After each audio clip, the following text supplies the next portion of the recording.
following video has major spoilers for Avengers Age of Ultron, Ant-Man, and Jessica Jones. So if you haven't seen them yet, Quicksilver dies.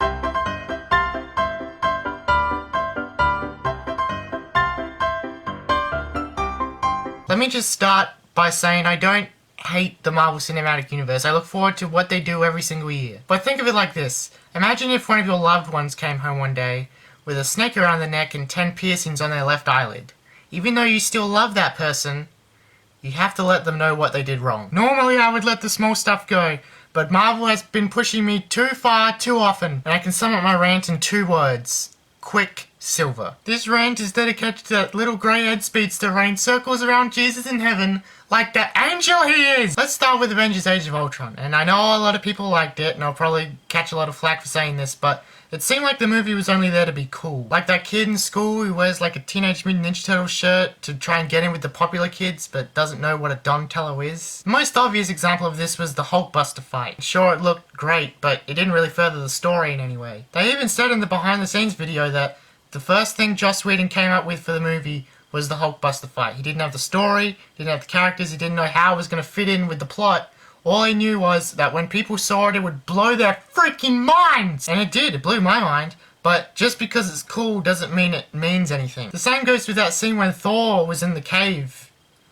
I don't know what that was about. That was when the team needed him most, and he went, nah, I gotta go to a cave and bathe in a pond so I can have weird trippy visions. Drugs are bad, Thor. The director probably went, well, someone built this cave set for no reason, and Chris Hemsworth forgot his costume. Roll the cameras, we'll make it work in post. And that speech that Iron Man gave right before they went to fight Ultron for the final time, where he went, oh, not all of us are gonna make it out of here alive. Was there any real risk there? Black Widow was smashing them apart with ease, and all she had were like 2 sticks. Like, cavemen had more than that. But for some reason, that battle cost us 2 Avengers, like the Hulk. And he ran off on the Quinjet going, oh, I destroy everything I touch. Oh, I'm a monster. No one can love me. We're used to it. Society is used to the Hulk. He saved New York from a giant alien invasion.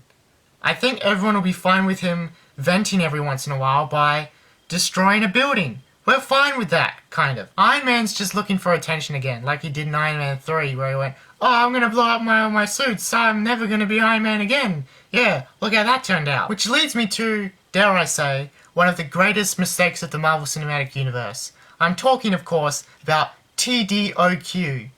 The death of Quicksilver. They killed Quicksilver!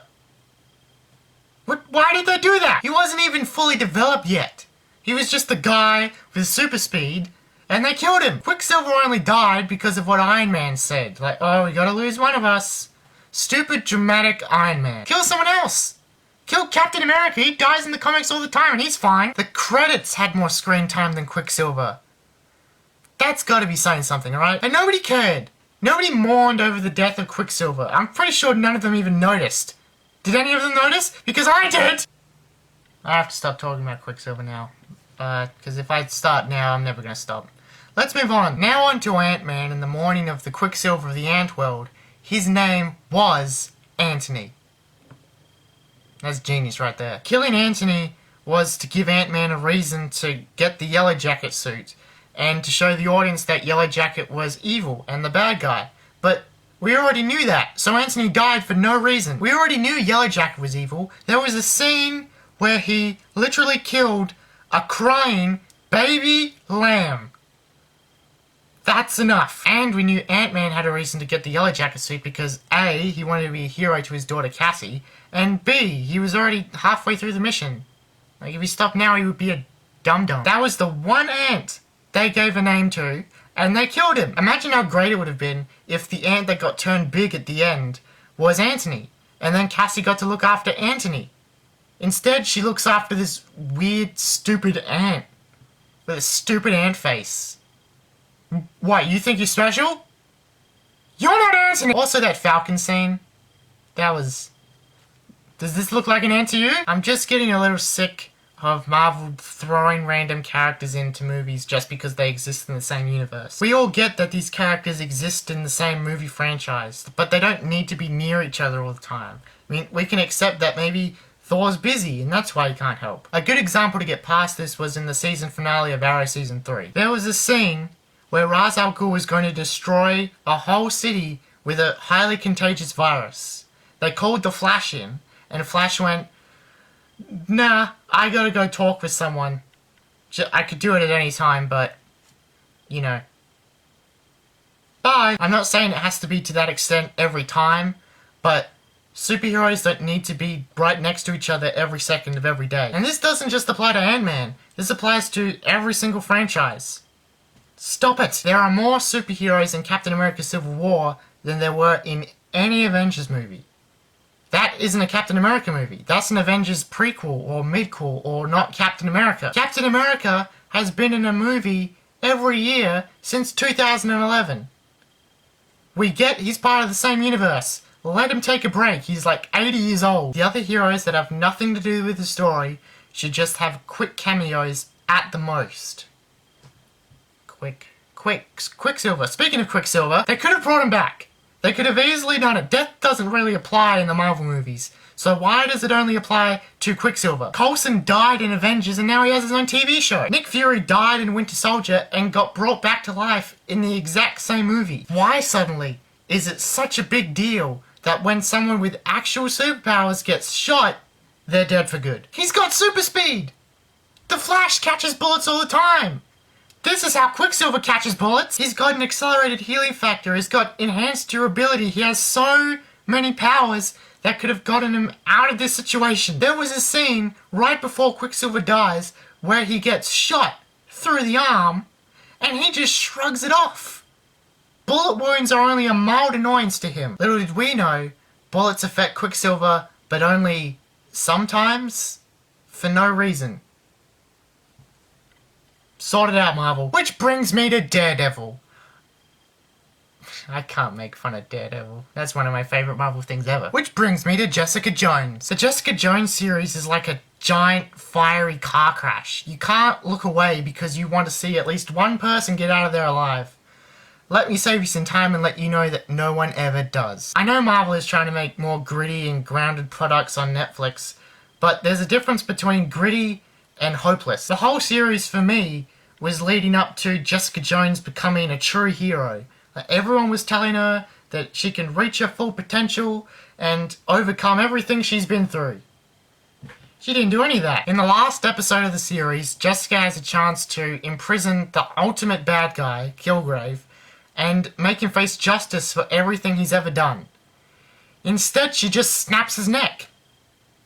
She kills a guy. And before you say superheroes kill supervillains all the time, let me just say those are under different circumstances. In Man of Steel, Superman had no choice to kill Zod because Zod was about to blast the family with his heat vision. In Spider-Man, Green Goblin kills himself while trying to kill Spider-Man. You remember Spider-Man jumps out of the way of the glider before he realizes what he's done. That was an accident. Even in Incredible Hulk, Hulk had restraint when he was fighting the Abomination, and the Hulk's just a giant ball of anger. Jessica Jones, under full control of her actions, knew what she was doing, and she killed Kilgrave anyway. I don't know what the equivalent of the timeout corner is for super people, but she needs to go there. The final nail in the coffin for me was in the last scene of the show, where Jessica Jones is in her office and she gets a call from someone saying, "Help me, I'm in trouble and I heard you're a superhero who helps people. You're the only one who can help me, so please help me." And she just hangs up on them. Where's the hope in that? Kilgrave doesn't get punished, Luke Cage leaves, Patsy's boyfriend becomes a psychopath, and Jessica Jones becomes a complete negative Nancy. And that's where they leave it. What am I supposed to gain from watching this show? Just, everyone, cheer up, okay? You're making everyone else depressed. For me, Daredevil will always be gold, and Jessica Jones will always be silver. So, Quicksilver. Speaking of Quicksilver, Quicksilver is one of the most iconic, well-known characters in the Marvel Universe. This is his first appearance in the MCU, and they killed him in less than a minute. He's one of the most popular Marvel superheroes out there, and they gave him 35 lines. And 3 of those lines were the same thing. Quicksilver was going to live originally. He was going to get a new costume, join the new wave of Avengers, and then Joss Whedon stepped in and went, "Someone has to die." Maybe Marvel just wanted to see someone die. Maybe Joss Whedon wanted to see someone die. They just wanted to see how we'd react. But why did it have to be Quicksilver? He was so young! This was his first movie! He was less than a day old! Marvel Studios killed a baby! At the end of the day, I don't hate the Marvel Cinematic Universe. I'm passionate. I'm passionate about the fate of these movies. I'm looking forward to Captain America Civil War, I'm looking forward to Daredevil Season 2, I'm looking forward to it all. And it shows that Marvel is doing a good job with their movies because years later I'm still talking about them. And there's so much more stuff that I wanted to talk about that I didn't have time for. But when Marvel starts making little mistakes, like Quicksilver, and then starts making bigger mistakes, like Quicksilver, it worries me. You probably all expected me to announce my undying hatred for everything Marvel by the end of this rant. But in reality, I just want it to continue and improve so that everyone can enjoy it. So to all those people who thought I'd be angry at the end of this, in the famous words of Quicksilver, you didn't see that coming? Thanks for watching. Quicksilver away!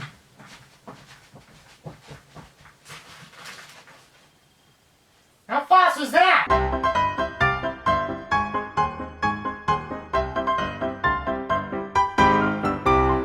It's about the destination, not the journey. Ralph Waldo Emerson said that.